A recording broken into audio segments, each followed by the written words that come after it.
Depuis l'enfance, on nous a appris à voir le monde d'une manière spécifique.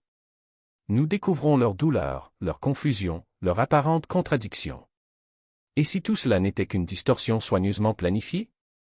Et si ce qu'on nous disait être la vérité absolue sur le divin était en réalité un canular? Imaginez que le personnage que nous appelons Dieu n'est pas la source originelle de la création, mais un imposteur. Un faux architecte, tendant un piège auquel nous n'étions jamais destinés à échapper. Avez-vous déjà ressenti cette agitation, ce sentiment tenace que quelque chose ne va pas?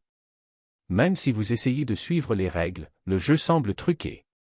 La douleur, la division, l'avidité, rien de tout cela ne correspond à l'idée de perfection divine. Et vous n'êtes pas seul dans cette perception. Il y a bien longtemps, certaines traditions ésotériques appelaient cette illusion. Les gnostiques la traitaient de démiurge, de manipulatrice du monde matériel, obsédée par le contrôle. Un faux créateur, un geôlier déguisé en roi, qui se présente comme le vrai Dieu. Mais il y a quelque chose qu'il a essayé de cacher à tout prix, son pouvoir n'existe que tant que nous restons ignorants. Alors que nous nous éloignons de notre étincelle divine, alors que nous dormons. Pour maintenir cette domination, le démiurge a construit la réalité comme un labyrinthe infini, se répétant vie après vie, jusqu'à ce que nous apprenions à voir au-delà des apparences. Maintenant, préparez-vous à découvrir ce qui a toujours été caché. Nous découvrirons des documents historiques interdits et des écrits anciens qui exposent cette fausse force divine. Des textes que les églises et les empires ont tenté d'effacer de la mémoire humaine. Nous suivrons les traces laissées par les sages et les mystiques qui ont osé défier le mensonge cosmique. Et nous révélerons pourquoi l'humanité est tombée sous le joug de ce créateur trompeur, qui exerce son pouvoir sur la Terre depuis des millénaires. Pour comprendre le démiurge, il faut sortir des livres officiels et se plonger dans de sombres archives, cachées aux yeux du plus grand nombre. Bien avant les religions modernes, il existait des écoles de mystères réparties en Égypte, en Grèce, en Perse et au Levant. Ils n'étaient pas de simples curiosités du passé, mais les gardiens d'un savoir ancien et dangereux, l'idée que le monde visible n'est pas la réalité ultime et que son prétendu Dieu n'est pas la source ultime. Le mot « démiurge » vient du grec ancien demiurgo, qui signifie « artisan » ou « bâtisseur ». Dans Timée de Platon, le démiurge apparaît comme une figure neutre, un artisan cosmique qui transforme le chaos en ordre. Mais dans le gnosticisme, cette figure devient quelque chose de bien plus inquiétant, un dirigeant arrogant et limité, qui prend son pouvoir relatif pour une domination absolue. Les gnostiques l'appelaient Yaldabaoth, le dieu aveugle, le lion-serpent, l'architecte du monde matériel et de la prison qui l'accompagne. Il y a cependant un détail que beaucoup ignorent, le démiurge a toujours été symboliquement lié à Saturne, connu des anciens sous le nom de Chrono, le seigneur du temps. Dans sa face la plus sévère et la plus sombre, Saturne est le cintre des limites, le compteur des jours, celui qui emprisonne l'esprit dans la forme et décrète « tu n'iras pas plus loin ». Sous cet aspect, Saturne n'est pas le maître de discipline décrit dans les livres d'astrologie, mais le cristalliseur, la force qui transforme l'esprit vivant en matière fixe, l'immobilisant à travers la froideur du temps et l'entropie. Ce n'est pas un hasard si tant de cultures anciennes associaient Saturne au plomb, le métal le plus lourd et le plus oppressant. La nature saturnienne du démiurge est la même, dense, lent, résistant au changement, parfait pour garder les âmes piégées dans le monde matériel. Mais la situation devient encore plus inquiétante lorsque l'on réalise que, tout au long de l'histoire, l'énergie de Saturne a été alimentée consciemment ou inconsciemment par des rituels, des conflits et une dévotion. Des grands temples de l'Antiquité aux guerres saintes du Moyen Âge, d'innombrables autels tachés de sang et serments sacrés ont canalisé l'énergie vers ce même archétype. Que ce soit dans les croisades, où chacun croyait servir le vrai Dieu, ou dans les rituels hebdomadaires accomplis sous les bannières des grandes religions, le flux revient toujours vers le même trône symbolique. Pour les gnostiques, c'était le piège parfait, convaincre l'humanité qu'ils adoraient la source ultime, alors qu'en fait leur dévotion était dirigée vers quelque chose de bien plus sinistre. Ainsi, dans certaines traditions ésotériques, Saturne est appelé « Seigneur des anneaux », non seulement pour les anneaux planétaires de glace et de roche, mais aussi pour les anneaux de confinement. Les cycles qui se répètent vie après vie. Les cages sont si vieilles qu'on ne se souvient plus de leur construction. Ainsi, le démiurge n'est pas seulement un concept abstrait issu d'écritures poussiéreuses.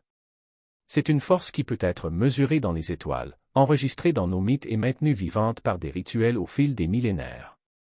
Une force qui compte chaque seconde, lie chaque âme à l'horloge et appelle cela la création esclavagiste. Imaginez-vous vous réveiller dans une prison si vaste que ses murs sont invisibles.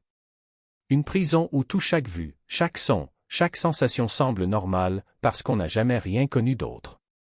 Comme un oiseau en cage qui n'a jamais su ce que c'était que de voler. C'est la réalité que le démiurge a construite. Pour les gnostiques, le démiurge n'est pas seulement une entité, mais un système. Il ne s'agit pas d'un être isolé sur un trône cosmique, mais de l'architecte de toute une structure opérationnelle. Considérez-le comme un faux système d'exploitation, assis au-dessus de votre conscience, fonctionnant en arrière-plan et dictant ce que vous pouvez percevoir, penser et même imaginer. Et c'est ici que se révèle pleinement la nature saturnienne du démiurge. Saturne, Chronos, est le gardien du temps, mais aussi le maître de l'entropie. Dans le langage de la thermodynamique, l'entropie est la tendance au chaos.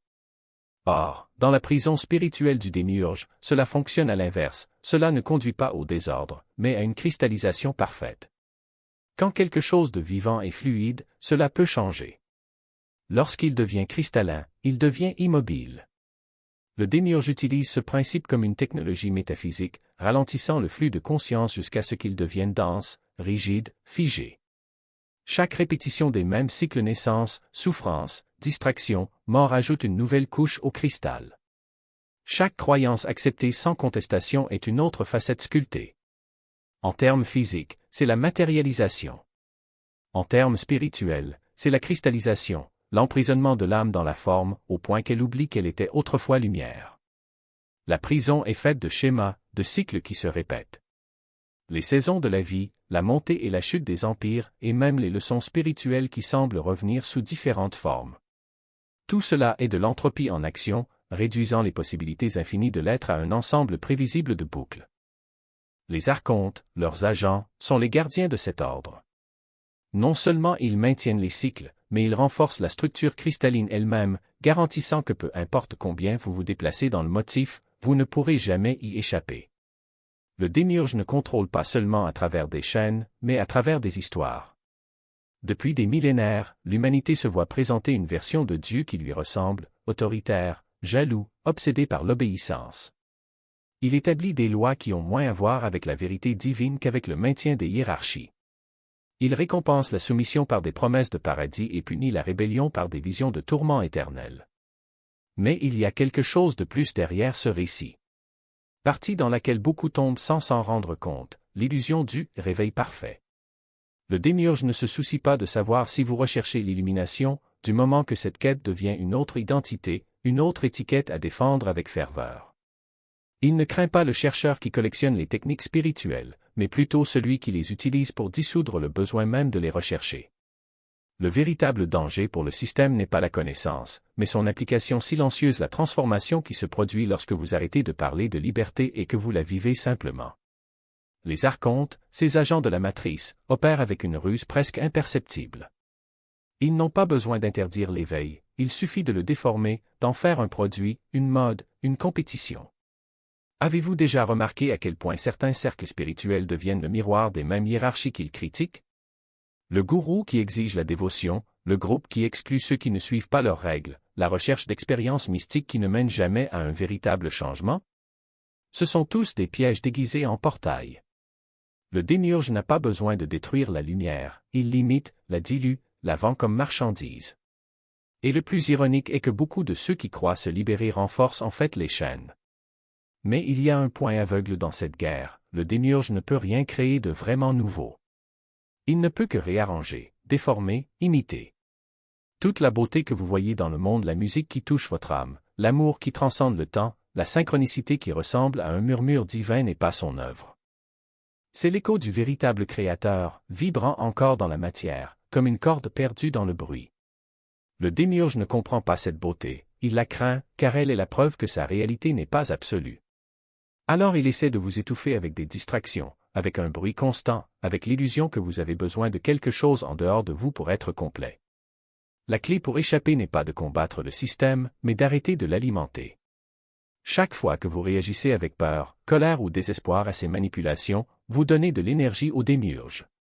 Chaque fois que vous vous identifiez à un rôle victime, sauveur, guerrier spirituel, vous renforcez les barreaux de la prison.